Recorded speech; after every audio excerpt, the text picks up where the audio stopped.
The morning sun lit up the gardens of the Thompson estate. White flower arrangements were everywhere, leading up to the altar. Ethan Thompson stood in front of the mirror, fixing his tie one last time. At 32, he had it all. A successful technology company, more money than he could spend, and he was about to marry Olivia Rothschild. Everything was perfect, at least on the surface.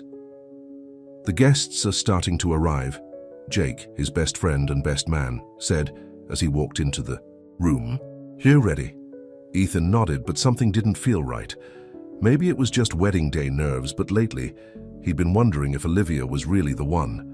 Ever since he'd taken over as CEO, she seemed more interested in appearing in magazines than spending time with him. "I need some air," Ethan said, grabbing his car keys, going for a quick drive. Jake tried to stop him, but Ethan was already heading for his red Ferrari. The winding road leading to the mansion had always helped him clear his head. The morning breeze carried the smell of the ocean. As he approached a curve, a dog suddenly ran into the road. Ethan swerved to avoid it. The car spun out of control. Everything happened in slow motion. The crash was violent. The last thing Ethan saw was the sky through the broken windshield. Sarah Miller pushed her cleaning cart through the halls of St. Luke's Hospital. At 28, she'd been working there for 5 years. Unlike the other cleaning staff, she always took time to talk to the patients, even the ones in comas. She believed everyone needed a friendly voice. The emergency team rushed past her with a new patient on a stretcher. She moved her cart aside, catching a glimpse of a handsome man in what was left of an expensive suit. Within hours, the hospital was swarming with reporters. The patient was Ethan Thompson, the billionaire who should have been getting married. Sarah watched as important people came and went. A beautiful woman in designer clothes showed up crying dramatically but left after 15 minutes. That night, when things quieted down, Sarah went in to clean his room. "You picked quite a day to end up here, Mr. Thompson," she said softly while wiping down the bedside table. "But don't worry, you've got people pulling for you." Sarah had no idea those simple words would change both their lives forever. In the days that followed, Sarah noticed how different visitors acted around Ethan. His fiancée, Olivia, only came when photographers were around. She'd pose by his bed, fix her makeup, and leave as soon as the cameras stopped clicking. "Darling, you have to wake up," Olivia would say, checking her phone. "How am I supposed to plan our wedding without you?" Sarah couldn't help but notice how Olivia never really touched Ethan or stayed longer than she had to. When the cameras left, so did she, always with some excuse about meetings or appointments. During her night shifts, Sarah would sit with Ethan during her breaks. She started bringing books from the library near her apartment. She began with The Little Prince. "What is essential is invisible to the eye," she read quietly. "You know, Mr. Thompson, I think you might be able to hear me. It must be lonely being here by yourself so much." One night, Sarah thought she saw Ethan's expression change. She called the nurse right away, but the doctors said it was just a reflex. Still, she kept reading to him every night. While Ethan lay unconscious, things were happening at his company. His older brother Alexander called an emergency board meeting. He had an old power of attorney and started taking control of everything.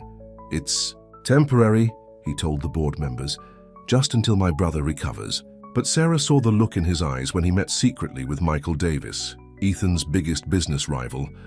Alexander's hospital visits got shorter and shorter. He always brought lawyers and papers that needed signatures. Sarah watched it all and felt angry at how they were treating Ethan. During her nightly visits, she told him everything she saw. "You've got so many people around you," she said while throwing out the wilted flowers Olivia had brought for her latest photo op. "But they're not really here for you. Don't worry though, I'll keep you company." Late one night, Sarah overheard Olivia arguing with Alexander in the hallway. "We need to do something soon," Olivia said. "People are starting to ask questions about the wedding." "Just wait," Alexander replied. "Soon we'll have everything under control and you'll get your share like we agreed." Sarah's heart sank. Their words showed they cared more about Ethan's money than about him. She decided to tell Ethan everything she witnessed, hoping somehow he could hear her. "You need to wake up," she whispered, holding his hand. "There's a lot you need to know about what's going on." That's when she felt it, a tiny squeeze of her hand. It was so light she might have imagined it, but deep down she knew it was real. The heart monitor showed a small change. Sarah smiled, keeping that moment just between them. Outside, autumn was turning the hospital garden trees golden. 2 months had passed since the accident. The newspapers were losing interest in the story of the billionaire in a coma. But in room 507, something real and deep was growing. The kind of love that didn't need cameras or magazine covers to prove it was true. Sarah started noticing small changes in Ethan's condition. His fingers would twitch sometimes when she read to him. His breathing would change during certain parts of the stories. The doctors said these were just normal reflexes, but Sarah felt different. She knew in her heart he was fighting to wake. Meanwhile, Alexander Thompson moved into Ethan's office at Thompson Technologies. He hung his own pictures on the walls and moved Ethan's things into storage. The employees whispered in the break room, but nobody dared speak up. Alexander had already fired 3 people who questioned his decisions. "Your brother's really changing things at the company," Sarah told Ethan during one of their evening visits. "I read about it in the newspaper. He's selling off parts of the business you built. I wish you could tell me if that's what you would want." Olivia's visits became even rarer. She only showed up when magazines wanted to do stories about the faithful fiancé waiting for her love to wake up. She would dress all in black, dab her eyes with a silk handkerchief, and talk about how hard it was to keep planning their future, while Ethan was sleeping. But Sarah knew the truth. She'd overheard Olivia on the phone in the hospital parking lot, laughing about a vacation in Europe with someone named Marcus. "Don't worry, darling," Olivia had said. "By the time I get back, everything will be settled with the Thompson fortune, and we can finally be together." Sarah wanted to tell someone what she'd heard, but who would believe a cleaning lady over a wealthy socialite? Instead, she told Ethan, hoping that somewhere in his mind he was listening and understanding. One night, Dr. Rodriguez, the head of neurology, stayed late reviewing Ethan's case. Sarah was mopping the floor nearby when she heard him talking to another doctor. "His brain activity is increasing," Dr. Rodriguez said. "He could wake up any day now." "Does the family know?" the other doctor asked. "His brother asked us not to say anything yet. Said he doesn't want to give anyone false hope." Sarah's hands shook as she pushed her cart down the hall. Alexander didn't want people to know Ethan might wake up. That couldn't be good. The next day, Sarah noticed more lawyers than usual going in and out of Ethan's room. They carried stacks of papers, talking in low voices about transfer of assets and power of attorney. She didn't understand all the legal talk, but she knew something wrong was happening. That evening, she brought a newspaper to read to Ethan. The business section had a story about Thompson Technologies merging with Davis Corporation, Michael Davis's company, the same Michael Davis who had been meeting secretly with Alexander. "They're selling your company," Sarah said, her voice breaking. "Your brother's selling everything you worked for to your biggest competitor. You have to wake up, Ethan. You have to stop them." For the first time, she used his first name instead of calling him Mr. Thompson. She reached for his hand without thinking, and that's when it happened. His fingers closed around hers, stronger than ever before. Sarah's heart raced. She pressed the call button, and Dr. Rodriguez came running. This time there was no doubt Ethan was responding. "I need to call his family," the doctor said, reaching for the phone. "Wait," Sarah grabbed his arm. I think his brother might not want him to wake up." Dr. Rodriguez looked at her for a long moment. "I've been wondering the same thing," he admitted.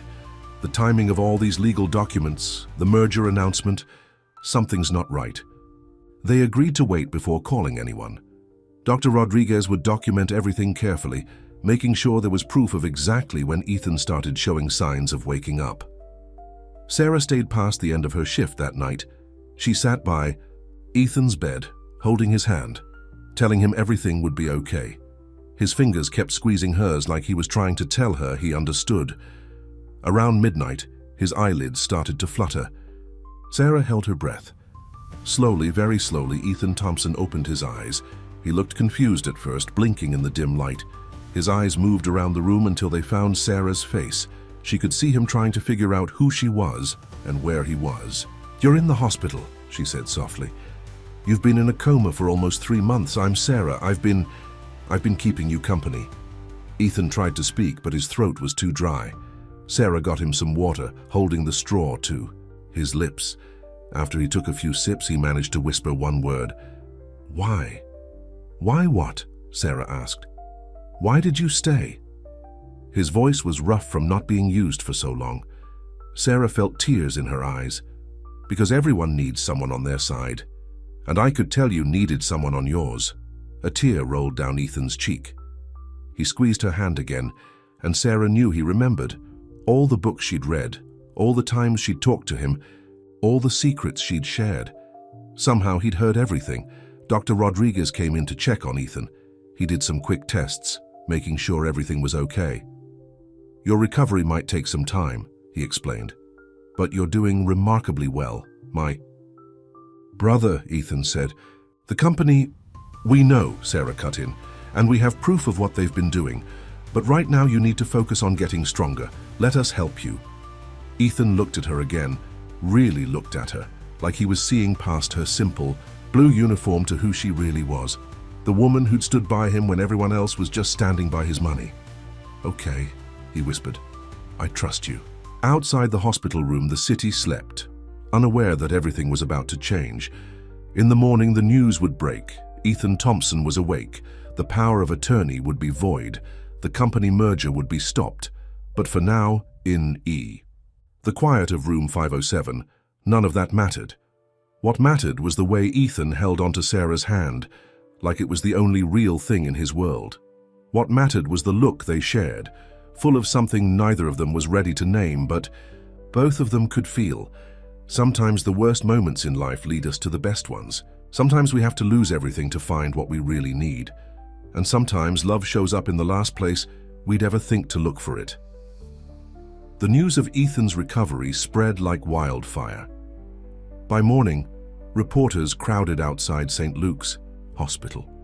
Everyone wanted to be the first to get a statement from the billionaire who had miraculously woken up from his coma. Alexander Thompson was in the middle of a board meeting when he got the call. The color drained from his face as he listened. He slammed down the phone and rushed out of the room, leaving confused executives behind. Olivia was getting her nails done at her favorite salon when she saw the news on TV. She knocked over a bottle of Polish in her hurry to leave, her perfectly manicured hands shaking as she dialed Alexander's number. What are we going to do? She hissed into the phone. He wasn't supposed to wake up yet, not until after the merger. Meet me at my office, Alexander said. We need to damage control now. Sarah watched all the chaos from Ethan's room. Security guards kept the press away, but she could hear the commotion outside. Ethan was sitting up in bed now, getting stronger by the hour. Physical therapists came to help him move his legs and arms, working to get back the strength he'd lost. During the coma, "You're doing great," Sarah encouraged him as he struggled to hold a cup of water. His hands still shook, but he was determined to do it himself. "Tell me more," he said between exercises, "about what happened while I was asleep." Sarah told him everything. How Alexander had taken over the company, how Olivia only came for photo opportunities, how they'd planned to sell everything to Michael Davis. Ethan listened, his jaw tightening with each revelation. "I trusted them," he said quietly. "My own brother? The woman I was going to marry. I'm sorry," Sarah touched his arm gently. "I know how much that must hurt." Ethan caught her hand in his. "Thank you for being the one person who stayed, who cared about me, and not my money." Their eyes met and something passed between them. But before either could speak, the door burst open. Alexander strode in, followed by Olivia and two men in expensive suits. "Little brother," Alexander's voice boomed with fake cheerfulness. "What a miracle! We've all been so worried." Olivia rushed to the bed, trying to push past Sarah to get to Ethan. "Darling, I've been here every day praying for you to wake up." But Ethan's face was cold as he looked at them. "Really? Every day? That's not what I heard." "What do you mean?" Olivia's smile faltered. "Of course I was here." "Tell him, Alexander." "Don't bother," Ethan's voice was steel. "I heard everything. Every visit, every phone call, every plan you made to steal my company." Alexander's friendly mask slipped. "You were in a coma. You couldn't have heard anything." "But I did." Ethan squeezed Sarah's hand. "And I had someone here who witnessed it all. Someone who actually cared enough to stay. The cleaning lady? Olivia laughed, but it sounded hollow.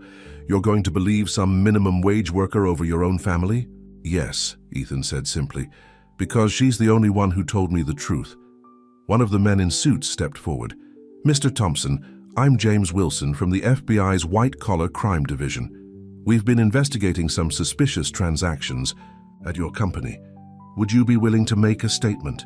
Alexander's face went pale. You can't be serious.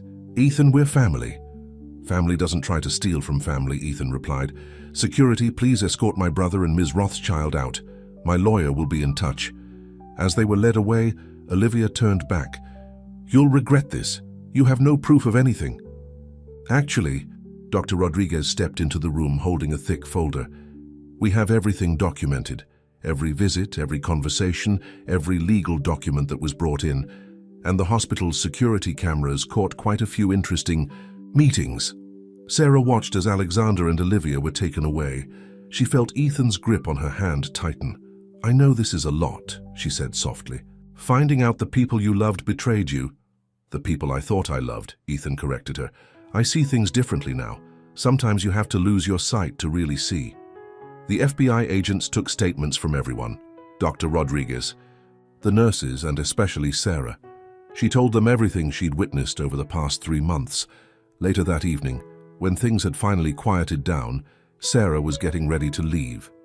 Her shift had ended hours ago, but she hadn't wanted to leave Ethan alone during all the chaos. You're going? He asked, and she heard something like worry in his voice. My shift's over, she explained, but I'll be back tomorrow. Sarah, he called as she reached the door. Would you still read to me sometimes, even though I'm awake now? She smiled, feeling warmth spread through her chest. Of course, I just started Pride and Prejudice yesterday. Would you like to hear what happens next? I'd like that very much. So Sarah sat back down in her usual chair and opened the book. But this time, instead of talking to someone who couldn't respond, she got to watch Ethan's reactions. She got to hear him laugh at the funny parts and see his eyes spark with interest at the dramatic moments. And when their eyes met over the pages of the book, they both felt it, the beginning of something real, something that had grown in the quiet moments of those 3 months, when Sarah's voice had been Ethan's only connection to the world. Love doesn't always arrive with fanfare and flowers. Sometimes it comes in the simple act of caring, in the choice to stay when others leave, in the courage to speak truth when others tell lies. Sometimes it grows in the darkest moments, like a flower pushing through concrete, proving that beauty can bloom anywhere if given the chance. The next few weeks brought big changes to everyone's lives. Alexander and Olivia faced criminal charges for their scheme to take over Thompson Technologies. The newspapers couldn't get enough of the story, how the wealthy socialite and the jealous brother had plotted to steal everything while Ethan was in a coma. Ethan worked hard at his physical therapy, getting stronger every day. Sarah kept her job at the hospital, but now everyone knew her as the cleaning lady who had saved the billionaire. Some of the other workers treated her differently, but Sarah stayed the same, kind, hardworking, and honest. You should quit, Ethan told her one afternoon during his therapy session. I could give you a better job at my company. Sarah shook her head. I like my job. It might not pay much, but I help people. That means something to me. Ethan watched her as she straightened his room, amazed by her simple wisdom. Here was someone who cared more about doing good than having money. It was so different from the world he'd grown up in. The media went crazy trying to get interviews with Sarah. They called her the Angel in Blue after her hospital uniform. Talk shows wanted to hear her story. Magazines offered money for exclusive photos, but Sarah turned them all down. I didn't help you to get famous, she told Ethan. I did it because it was right. Finally, after 6 weeks of recovery, Ethan was ready to leave the hospital. He'd regained his strength and was ready to take back control of his company. But something felt wrong about just walking away from room 507, from the place where his life had changed so much. Come to dinner with me, he asked Sarah on his last day. Not as a thank you, just because I'd like to spend time with you. Sarah hesitated. People will talk. Let them, Ethan said. I've spent my whole life worrying about what people think. Look where that got me. Engaged to a woman who only wanted my money, trusting a brother who tried to steal everything. Maybe it's time to start listening to my heart instead. That night they had dinner at a small Italian restaurant, far from the fancy places Ethan used to go with Olivia. Sarah wore a simple blue dress, and Ethan thought she'd never looked more beautiful. They talked for hours. Sarah told him about growing up in a small town, about losing her parents young and putting herself through school. Ethan shared stories about building his company, about the pressure of being a Thompson, about how lonely it was at the top. "You know what I thought about most during the coma?" Ethan asked as they shared a tiramisu. "Your voice. Reading to me, talking to me, telling me the truth when everyone else was lying. It was like a light in the darkness." Sarah blushed.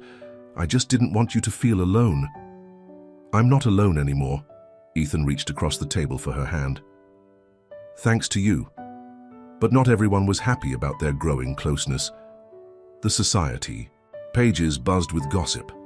How could Ethan Thompson, one of the city's most eligible bachelors, be seen with a cleaning lady? What would his mother think? What about their different backgrounds? Ethan's mother, Victoria Thompson, flew in from her estate in Europe as soon as she heard the rumors. She swept into his office at Thompson Technologies, perfectly dressed and deeply worried about the family's reputation. "Darling, you can't be serious," she said, settling into a chair. "I know you're grateful to this girl for helping you, but dating her, what will people think?" "They'll think I finally found someone real," Ethan replied. "Someone who cares about me, not my bank account." "But she's a cleaning lady," Victoria protested. "She doesn't know anything about our world." "Maybe that's what I love about her." The word slipped out before he could stop it. Love. Was that what he was feeling? This warm, sure feeling whenever he thought about Sarah? Victoria saw the look on her son's face and sighed. "You really care about her, don't you?" "More than I've ever cared about anyone," Ethan admitted. "She saved me, Mom. Not just my life and my company, she saved my heart." Meanwhile, Sarah faced her own challenges. Some of her co-workers were jealous of her relationship with Ethan. They whispered behind her back, made up stories about how she'd trapped him, called her a gold digger. "You don't have to keep working here," her friend Jenny, another cleaning lady, told her. "Everyone knows you're dating Ethan Thompson." "That's exactly why I have to stay," Sarah replied. "I won't let anyone think I was nice to him just to get something from him." But it wasn't easy. One day, Sarah found her locker vandalized with nasty words written on it. Another day, someone spilled coffee all over her clean floors right after she'd mopped them.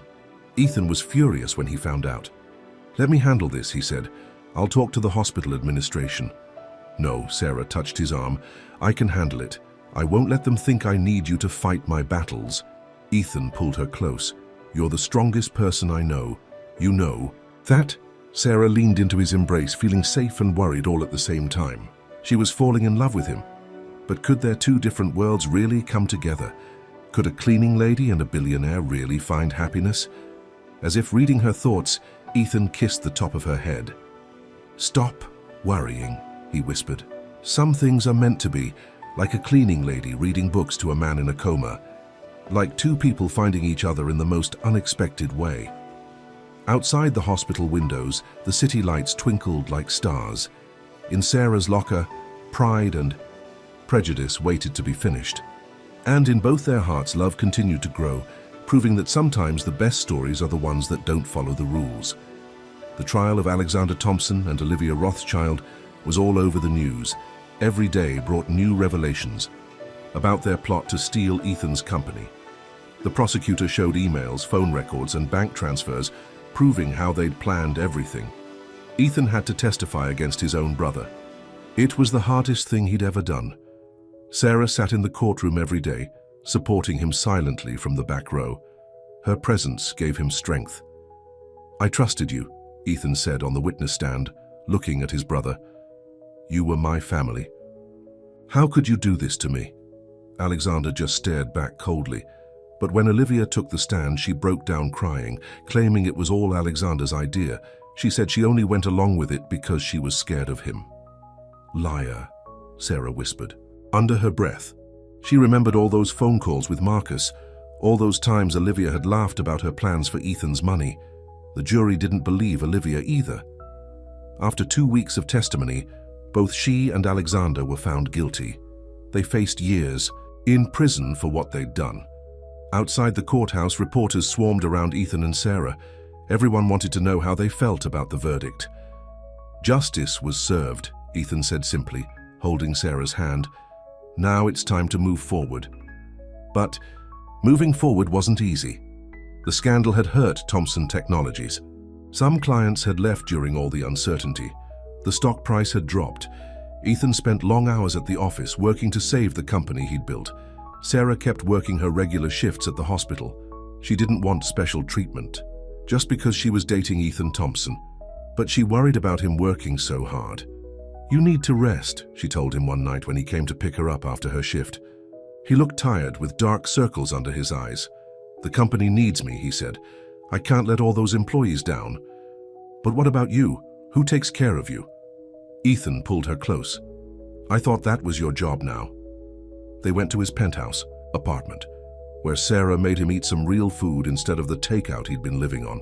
As they sat on his balcony looking at the city lights, Ethan realized something important. "You make everything better," he said. "Just by being here, just by being you." Sarah smiled, but there was worry in her eyes. "I saw the society pages today. They're still writing nasty things about us, saying I'm not good enough for you. When do you care what they think?" "I don't," Sarah said, "but I care about you, about your reputation, your business." Ethan turned to face her. "Do you know what I learned from being in that coma? Life is too short to care about what other people think, too short to deny your heart what it wants." He reached into his pocket and pulled out a small box. Sarah's breath caught in her throat. "I was going to plan some big romantic moment," Ethan said. "But sitting here with you, talking about real things, caring about each other, this feels more right." He opened the box to reveal a simple but beautiful diamond ring. "I love you, Sarah Miller, not because you saved my life, though you did. Not because you protected my company, though you did that too. I love you because you're real, because you care about people, not things, because you make me want to be better." Tears filled Sarah's eyes. "Ethan, marry me," he said. "Not for my money or my name, just for me, just for us." Sarah looked at the ring, then at Ethan.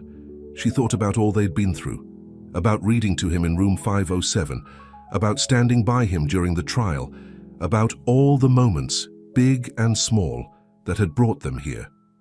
"Yes," she whispered. "Yes, I'll marry you." The ring fit perfectly. It wasn't as flashy as the one Olivia had worn, but it was much more beautiful, because it was given with real love. They kissed under the stars, holding on to each other, knowing that whatever came next, they'd face it together. But not everyone was happy about their engagement. The next morning, Victoria Thompson stormed into Ethan's office, waving a newspaper with pictures of the proposal on his balcony. "Have you lost your mind?" she demanded. "The board members are worried. The shareholders are asking questions. You can't marry a cleaning lady." "Watch me," Ethan said calmly. "Sarah makes me happy, Mom, really happy. Not society page happy or good for business happy, just real, honest happiness." "But what about the company? What about our family name?" "The company will be fine. And our family name?" Ethan laughed.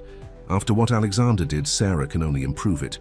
Victoria sank into a chair, looking defeated. "I just want what's best for you." "Then get to know her," Ethan said gently. "Give her a chance. She might surprise you."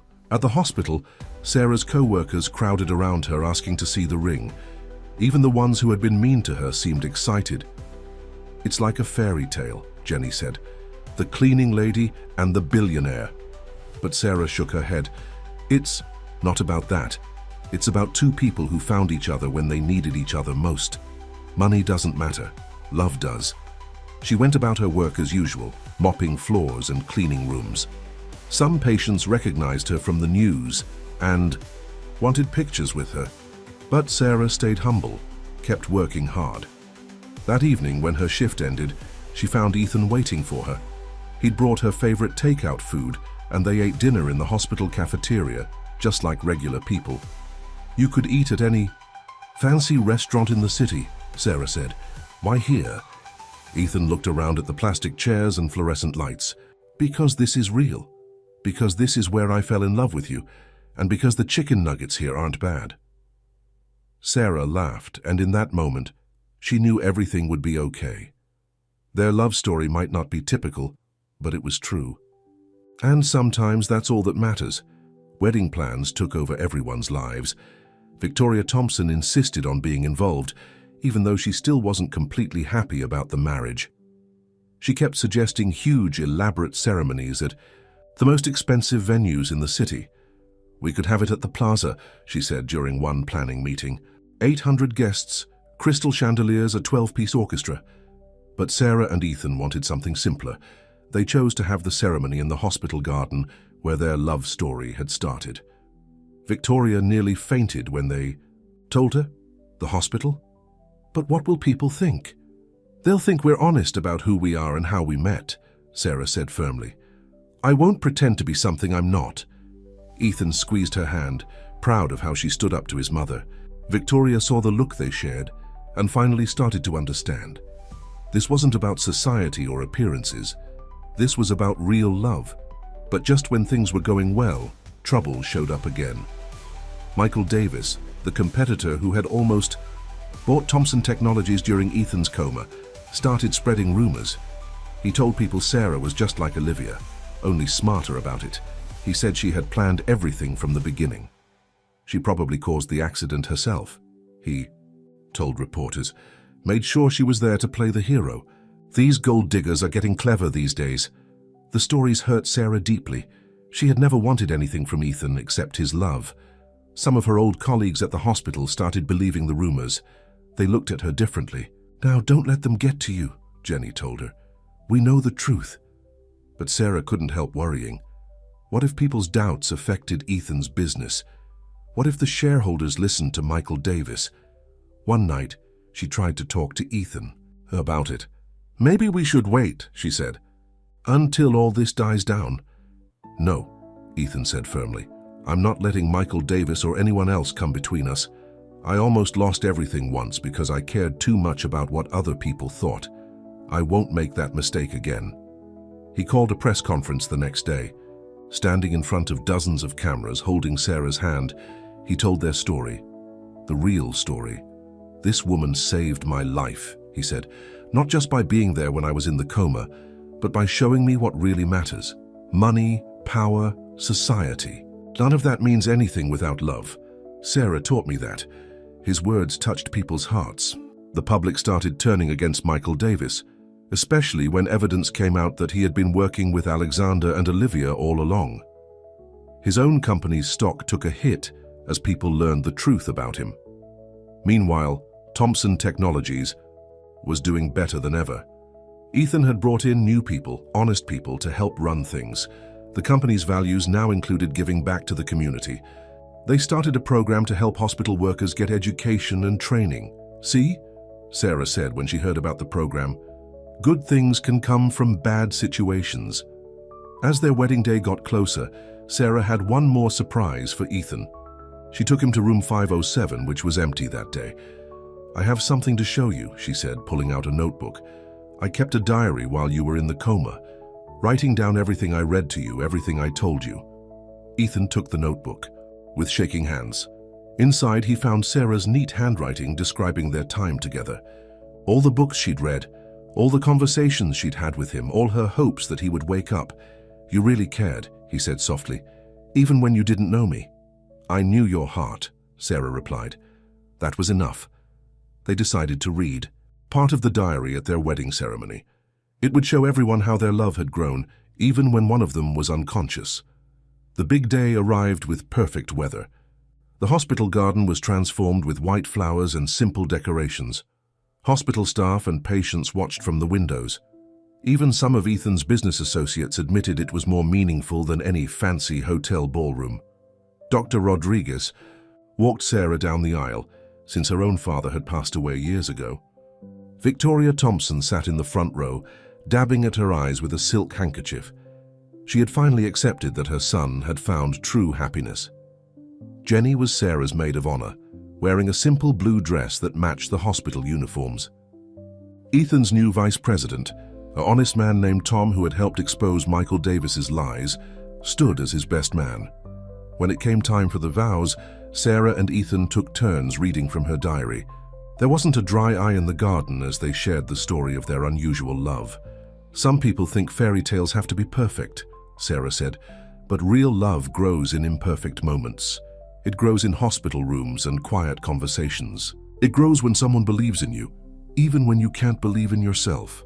And sometimes," Ethan added, "you have to lose everything to find what you really need." Sarah didn't just save my life. She showed me how to live it. They kissed, as husband and wife under the same trees where Sarah used to take her breaks. Hospital staff cheered from the windows. Even some of the patients who could walk had come down to watch.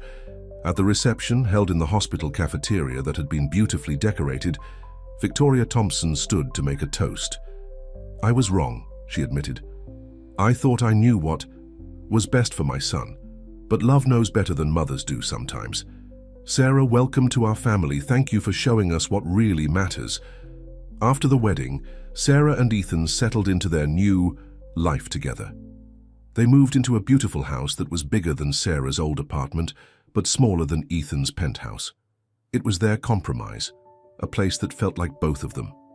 Sarah kept her job at the hospital, working the same shifts she always had. Some people didn't understand why a billionaire's wife would want to keep cleaning rooms, but Sarah knew who she was and wasn't going to change. "You make me proud," Ethan told her one evening when he picked her up after work. "Most people would let money change them, but not you." Life was good, but they were about to face a new challenge. One morning, Sarah got a letter from the prison where Alexander was serving his sentence. He wanted to see her. "You don't have to go," Ethan said. When she showed him the letter, his face was tight with anger at his brother's nerve. "I think I do," Sarah replied.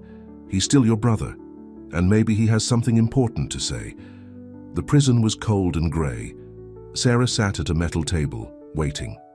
When Alexander came in, wearing an orange jumpsuit, he looked different. Smaller somehow, prison had changed him. "Thank you for coming," he said, sitting down. "I didn't think you would. Why did you want to see me?" Alexander looked down at his hands. "I need you to tell Ethan something. He won't answer my letters, won't take my calls, but he needs to know the truth." Sarah waited, watching his face, carefully for any sign of trickery, but Alexander seemed sincere. "Our father," he began, his voice shaking. "Before he died, he told me something I've kept secret for years. The company, it wasn't just his. He had a partner at the beginning, someone he pushed out, stole from. He made me promise to protect the family name, to never let the truth come out." Sarah felt her heart speed up. "What are you saying?" "The partner was Michael Davis's father. That's why Davis hates our family so much. That's why I thought if I sold him the company, it would make things right, stop him from exposing the truth." Sarah stood up so quickly her chair scraped against the floor. "You tried to steal your brother's company because of something that happened before he was even born." "I was trying to protect him," Alexander insisted. "If this gets out, it could ruin everything." "No," Sarah said firmly. "Lies ruined everything. The truth might hurt, but it's better than living with secrets." She left the prison with her mind racing. Should she tell Ethan? Would it only cause him more pain? That night, after dinner, she told him everything. Ethan listened quietly, his face getting darker with each word. "My father was a thief," he said finally, "and my brother thought stealing from me would fix it." Sarah took his hand. "This doesn't change who you are, what you've built. Your father's. Choices aren't yours." Ethan was quiet for a long time.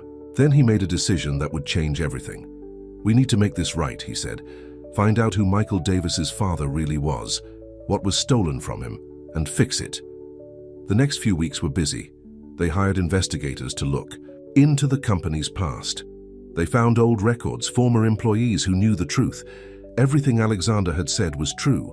John Davis, Michael's father, had helped start the company. He had the original idea, did most of the early work. But Richard Thompson, Ethan's father, had pushed him out, used legal tricks to take everything. When they had all the proof, Ethan called Michael Davis for a meeting. "I know the truth," Ethan said when they sat down in his office, "about our fathers, About what my family did to yours. Michael Davis's face showed surprise, then anger. Finally admitting it after all these years. Yes, Ethan said simply, and I want to make it right. He pushed a folder across the desk. Inside was a proposal to merge their companies, not as a takeover, but as equal partners. The new company would honor both families' contributions. Why? Michael asked, suspicious. Why now? Because the truth matters, Sarah spoke up from where she sat beside Ethan. Because fixing old wrongs is more important than pride. Michael Davis looked at them both for a long time. Then he reached for the folder. Your father would hate this, he said to Ethan. I know, Ethan replied. That's how I know it's right. The merger made headlines. Some people criticized Ethan for admitting his family's past mistakes, but most admired his honesty, his willingness to make things right.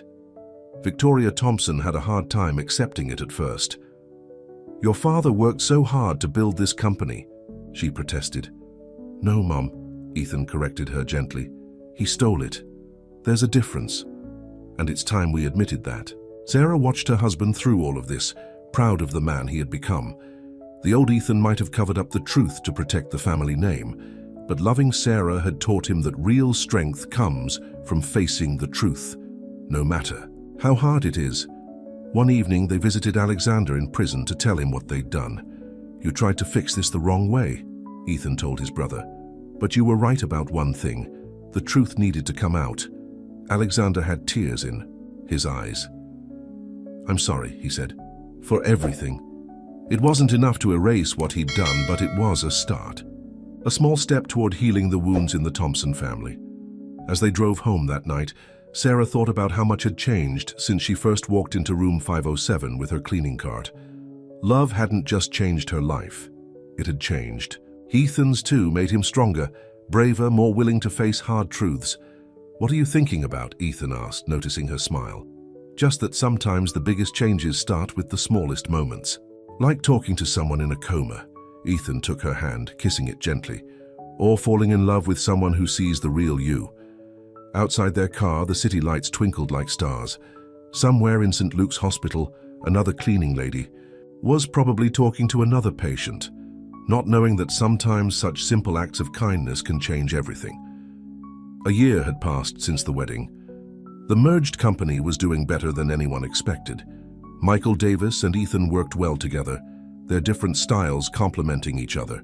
The past was finally being put to rest, but Sarah had been keeping a secret of her own. She'd been feeling tired lately, getting sick in the mornings. She knew what it probably meant, but she wanted to be sure before telling Ethan. One morning, after her shift at the hospital, she asked Dr. Rodriguez to run some tests. When he came back with the results, he was smiling. Congratulations, he said. You're going to be a mother. Sarah sat in room 507, now empty, trying to figure out how to tell Ethan. This room had changed their lives once. Now it would change them again. That evening, when Ethan came to pick her up, she took him to the hospital garden where they'd gotten married. Remember what you said that day? She asked. About how love grows in unexpected places? Ethan nodded, looking at her curiously. Well, Sarah took his hand and placed it on her stomach. Love is growing in an unexpected place right now. It took Ethan a moment to understand. When he did, his eyes filled with tears. We're having a baby. Sarah nodded, crying too. We're having a baby. Ethan picked her up and spun her around, right there in the garden where they'd said their vows. Some nurses watching from the windows started clapping. The news spread fast. Victoria Thompson was overjoyed about becoming a grandmother. She started buying baby clothes from the most expensive stores in the city. Mum, Sarah said gently, looking at a tiny designer outfit. Babies throw up a lot. Maybe we should get some regular clothes too. Victoria just waved her hand. That's what dry cleaning is for, dear. But she was trying in her own way to show her love. She'd even started volunteering at the hospital, spending time with patients who didn't get many visitors. You taught me that, she told Sarah, that sometimes the most important thing you can give someone is your time. Jenny threw Sarah a baby shower in the hospital cafeteria, the same place where she and Ethan used to have dinner when they were first falling in love. All the cleaning staff came, bringing practical gifts like diapers and baby wipes. Even Michael Davis sent a gift, a beautiful wooden crib with a note that said, "Some things are more important than old feuds. Congratulations." Sarah kept working, as long as she could, even though Ethan worried about her being on her feet all day. The doctor said it's fine, she assured him. And I want to stay connected to this place. It's part of who we are. One day, while cleaning a room, she overheard two nurses talking about Olivia. She had been released from prison early for good behavior. "I heard she's living in Europe now." "One," nurse said. "Married some rich old man." Sarah shook her head. Some people never changed. But she didn't waste time worrying about Olivia anymore. She had more important things to think about. Alexander was still in prison, but he'd changed. He wrote letters asking about the baby, sending small gifts he made in the prison workshop. Ethan had started answering his letters, slowly rebuilding their relationship. "The baby should know their uncle," Sarah said. "People can change if we give them the chance." As Sarah's due date got closer, she and Ethan prepared the nursery in their house. They chose a simple design with soft colors, no fancy designer furniture or expensive gadgets, just comfortable things for their baby. "Boy or girl, this child is going to know what really matters," Ethan said as they folded tiny clothes together. "Not money or status, just love and honesty." Sarah rubbed her growing belly. "And maybe they'll work at the hospital someday." "As a doctor?" Ethan asked. "Or a cleaning lady?" Sarah smiled. "As long as they're helping people, it doesn't matter what job they do." One night, Sarah woke up feeling strange. It was time. Ethan rushed her to St. Luke's Hospital, where Dr. Rodriguez was waiting. "Room 507 is open," he said with a wink. "Seems fitting, don't you think?" Sarah laughed through her contractions. "Very fitting." The labor was long, but Sarah was strong. Ethan never left her side, holding her hand just like she had held his when he was in the coma. Finally, after 18 hours, their daughter was born. They named her Hope because that's what had brought them together. Hope that Ethan would wake up. Hope that love could conquer anything. Jenny came to visit, bringing a tiny hospital uniform she'd had made specially. "For when she's older," she said, "if she wants to follow in her mama's footsteps." Victoria arrived with armfuls of expensive baby things, but what she really wanted was just to hold her granddaughter. "She's perfect," Victoria said softly, "just like her mother." Sarah looked around the room, at her husband, her baby, her friends from the hospital, her mother-in-law who had become a real mother to her. This room had seen so much of their story. Their love had started here, grown here, and now had brought new life here. "What are you thinking?" Ethan asked, seeing tears in her eyes. "That sometimes the best things in life come from the hardest times," Sarah answered. "That love finds us in the strangest places, and that every ending is just a new beginning." She held her daughter close, knowing that their story would live on in her. The story of a cleaning lady and a billionaire. The story of how love can wake us up from our darkest sleep. The story of how hope never dies as long as someone believes. 3. Months after Hope was born, Sarah and Ethan got unexpected news. Alexander was being released from prison early for good behavior. He had gone through counseling, shown real remorse, and helped the authorities catch other white-collar criminals.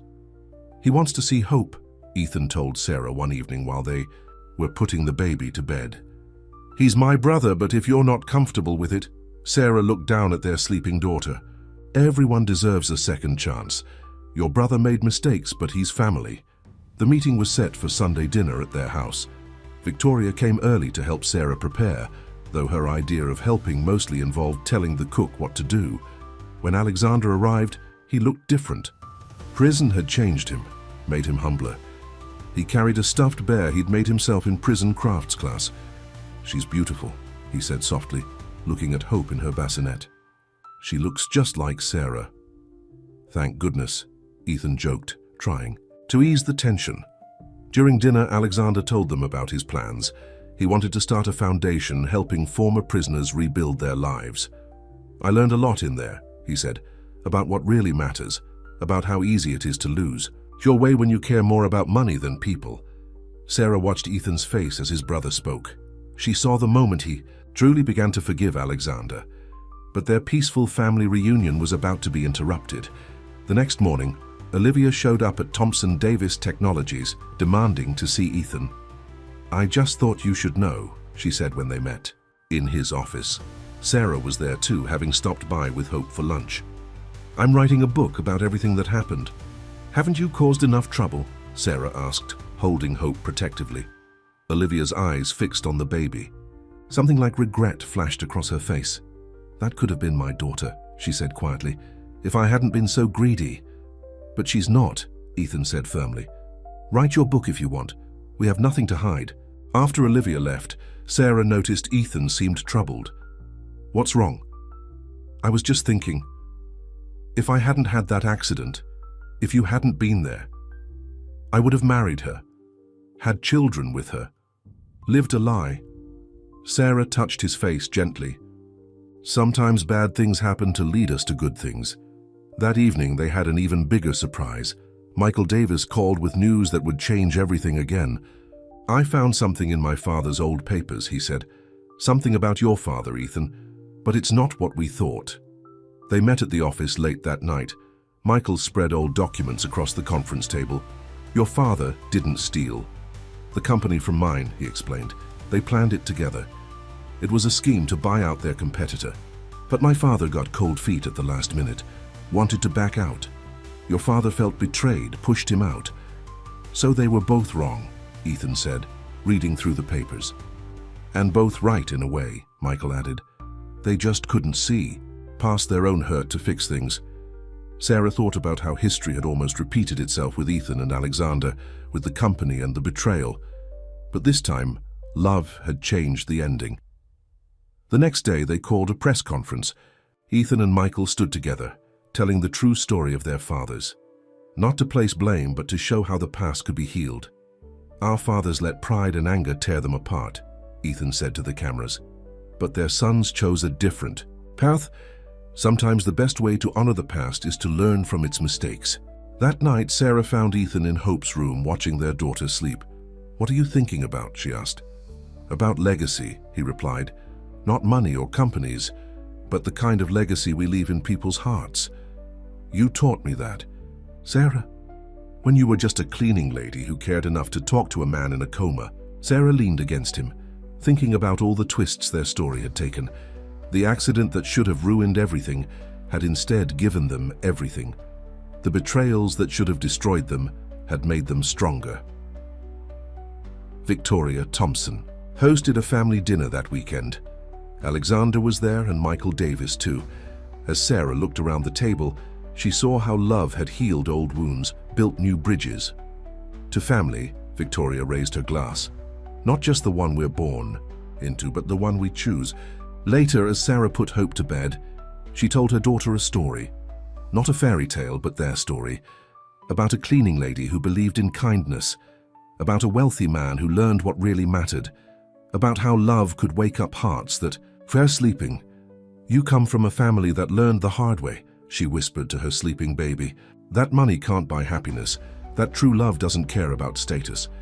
That sometimes the greatest gifts come disguised as our greatest challenges."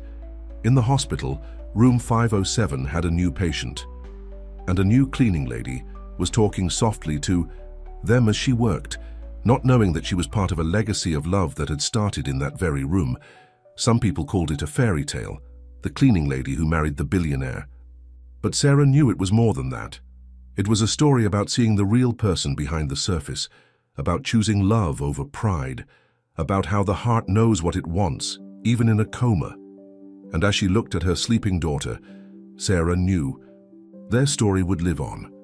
In the merged company that healed old feuds, in the foundation Alexander started to help others, in the simple acts of kindness that happened every day in the hospital where it all began. Because true love, like hope, never really dies. It just waits for someone to believe in it. 5 years had passed since Hope was born. The merged Thompson Davis Technologies had become one of the most successful companies in the country, but more importantly, it was known for how well it treated its employees. Sarah still worked at the hospital, now running a program that helped staff members advance their careers. She'd helped dozens of cleaning staff get education and training to become nurses, technicians, and administrators. "You don't have to keep working. Ethan would sometimes say. "The company's doing better than ever." "I know," Sarah would reply. "But this isn't about money. It's about making a difference." Hope was growing into a beautiful little girl with her mother's kind heart and her father's determined spirit. She loved visiting the hospital, walking the same halls where her parents' love story had begun. One day, while Sarah was at work, she got an urgent call from Victoria. "Turn on the news," her mother-in-law said, sounding worried. Sarah found a TV in the break room. Olivia was on screen promoting her new book about the Thompson family, but instead of the scandal she'd threatened to write, she was telling a different story. "I was wrong," Olivia was saying to the interviewer. "I thought love was about status and money, but Sarah and Ethan showed me what real love looks like. Their story changed me." Later that day, they got another surprise. Alexander's foundation was being honored by the city for its work with former prisoners. He'd helped hundreds of people turn their lives around. "I learned from the best," he said in his acceptance speech, looking at Sarah and Ethan in the audience. "My brother and sister-in-law taught me that it's never too late to change, to make things right." Michael Davis had become like a second uncle to Hope. The old rivalry between the families was so far in the past that sometimes it felt like a different lifetime. "You know what's funny?" Michael said during a family barbecue. "Our fathers fought for years over a company, but all it took to fix things was two people falling in love in a hospital room." That night, Sarah and Ethan took Hope to room 507. It was empty again, waiting for its next patient. "This is where Daddy was sleeping," Sarah explained to their daughter, "and where Mommy used to read stories to him." "Like Sleeping Beauty?" Hope asked. "She loved fairy tales." "Sort of," Ethan smiled, "but better because it was real." They walked through the hospital garden where they'd gotten married. Hope ran ahead, chasing butterflies, her laughter echoing through the place where so many major moments in their lives had happened. "Remember when your mother thought it was terrible to have a wedding here?" Sarah asked. "Now she tells everyone it was the most romantic ceremony she's ever seen," Ethan laughed. Victoria had changed the most over the years. She still wore designer clothes and went to society events, but now she spent most of her time running charity programs at the hospital. "Sarah taught me that true class isn't about what you wear or how much money you have," she often said. "It's about how you treat people." One evening, Sarah found Ethan in his home office, looking at old photographs. Pictures of the accident, of him in the coma, of their wedding day. "Do you ever think about how different things could have been?" he asked. "If I hadn't had that accident." "Sometimes," Sarah admitted. "But then I look at Hope, at our family, at all the good that's come from it. And I know everything happened just the way it was supposed to." They decided to start a new tradition. Every year on the anniversary of the accident, they hosted a dinner for the entire hospital staff, doctors, nurses, and especially the cleaning crew. "Never underestimate the power of kindness," Sarah would tell them. "You never know how much a simple act of caring might change someone's life." Hope loved these dinners. She'd sit with Jenny's children, listening to stories about how her parents fell in love. The kids called it the Sleeping Billionaire and the Cleaning Lady, and it became their favorite bedtime story. Even Olivia found her own happiness eventually. Her book became a bestseller, not for its scandal, but for its message about redemption and real love. She donated all the profits to Alexander's foundation. One day, a young cleaning lady at the hospital found Sarah in the hallway. "Is it true?" she asked shyly. "The story about you and Mr. Thompson?" Sarah smiled. "Every word." "Why?" "Because," the girl hesitated, "I've been talking to one of my patients. He's in a coma and people think I'm silly for reading to him." "Keep reading," Sarah told her. "Keep caring. You never know what kind of story might be starting right now." That evening, as they put Hope to bed, their daughter asked for their story again. "Tell me about the day you woke up, Daddy," she said sleepily. "Well," Ethan began, holding Sarah's hand, "I heard an angel's voice reading to me, and when I opened my eyes I saw she wasn't an angel at all. She was something even better, a cleaning lady with the kindest heart in the world." Sarah squeezed his hand, remembering that moment like it was yesterday. They had everything now: love, family, success. But their greatest wealth wasn't in their bank accounts or their company's stock price. It was in the simple things: Hope's laughter, family dinners, The way they still held hands while walking through the hospital halls. "You know what I think?" Sarah said as they watched their daughter drift off to sleep. "I think love is like cleaning. You have to do it every day. You have to care about the details. And sometimes the most important things are the ones others might overlook." Ethan pulled her close. "Then I'm glad I had the best cleaning lady in the world to teach me how to love." Outside their window, the city lights twinkled like stars. In the hospital across town, room 507 held its own kind of magic, waiting for the next love story to begin. Because that's the thing about true love. It can happen anywhere, to anyone, at any time. All it takes is an open heart, a kind soul, and maybe, just maybe, a little bit of faith in fairy tales that turn out to be real.